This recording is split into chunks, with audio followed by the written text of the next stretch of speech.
Biblical Archaeology Tuesday. I'll let the experts talk about it. Today's topic is Ketef Hinnom. Ketef Hinnom is an archaeological site in outside of the old city Jerusalem. Well, they found pottery and stuff like that, which definitely dates it back to 700 BC.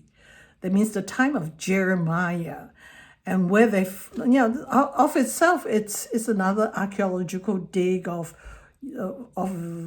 non.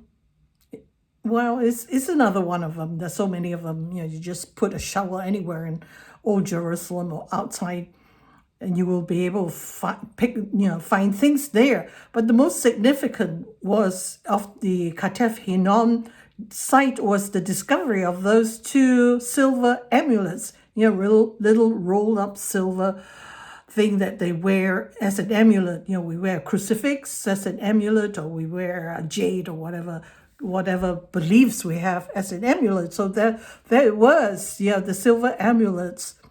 And upon unrolling it, they found chipped scratch on the tiny pieces of silver. If you've seen pictures of people beating silver into paper thin, or even gold into paper thin sheets, and you scratch on it. And here was the priestly blessing, or the Aaronic blessing of Numbers 6, verses 24 to 26 on it, where the priests are to bless the people as they dismiss them with this blessing. And this was Numbers. Numbers means one of the books of the Torah, very early. That means and this was found already in 700 BC. So it puts to rest the documentary hypothesis of JEPD, which says that the Torah cannot be written by Moses. It must be written very late after the exile. The exile was like 586 BC, the destruction of the first temple, sorry. And if you find a Torah inscription in the year 700 BC, that means it was available way before then, possibly at the time of Moses, at the time of Exodus. So it must be written by Moses, and not as what Wellhausen thinks and all the others, which their theory, a hypothesis really, is still being accepted and preached even among pastors. My pastors preached this, and at that time, I did not know how to answer. I did not believe it, but today I've found more evidence that it's been debunked, but yet still clung onto like an old rag. Stop it already. So this is incredible, and if anything, but biblical archaeology has drawn me closer to the Bible, to the Word of God, especially the Old Testament. Enjoy. Among the hundreds of grave goods, one artifact stood out. It looked like a cigarette butt. It was cylindrical, about an inch in size, about half an inch in diameter, and it was very clear it is made of silver. It was some kind of a tiny scroll. A second, slightly smaller scroll was also found, and both were taken to the labs at the Israel Museum. But unraveling the scrolls to see if they contain a readable inscription could risk destroying them completely. Andy Vaughn was one of the epigraphers on the project. Archaeology is basically a destructive science.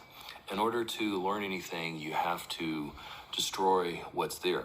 Gabriel Barkai and his team had to make a decision. Does one unroll these amulets, or does one preserve them?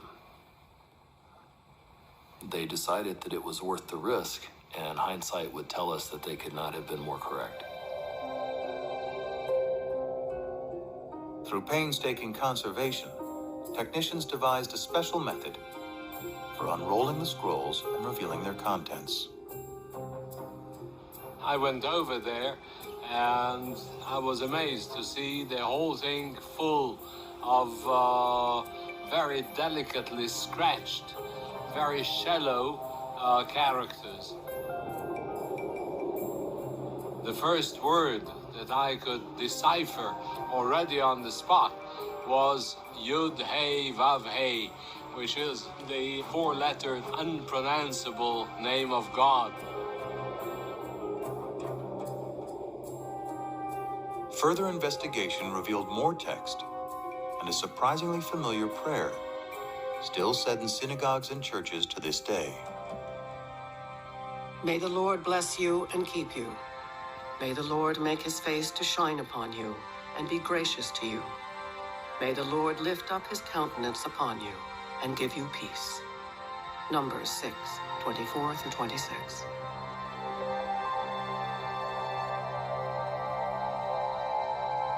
There is no doubt at all that these two amulets contain the priestly benediction found in Numbers 6. These inscriptions are thus very important because they're the earliest references we have to the written biblical narratives. The archaeological context was very clear because it was found together with pottery dating back to the 7th century BC. Also the paleography, the shape of letters, points towards somewhere in the 7th century BC beyond any doubt.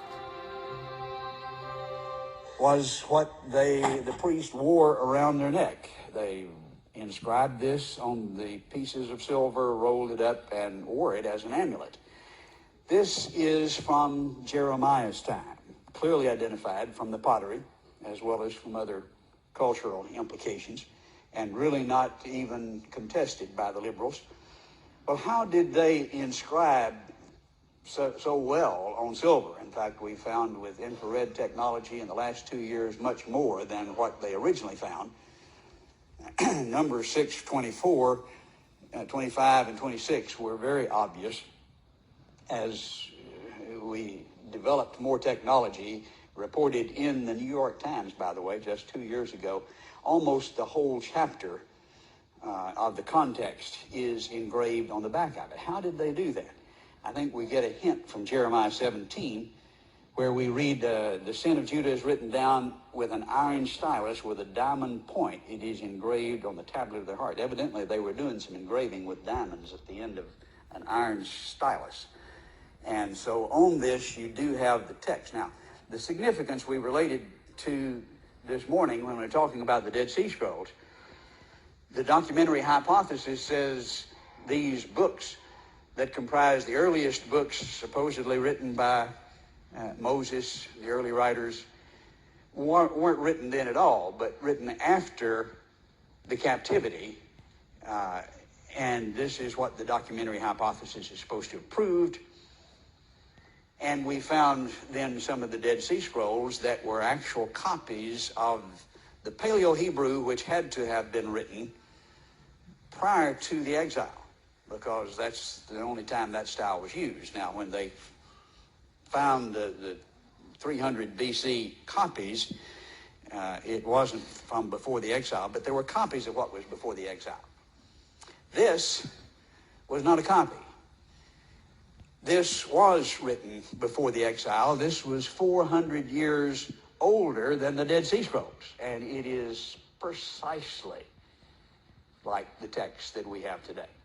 Identical. 2 renditions of it and almost a whole chapter on the backside.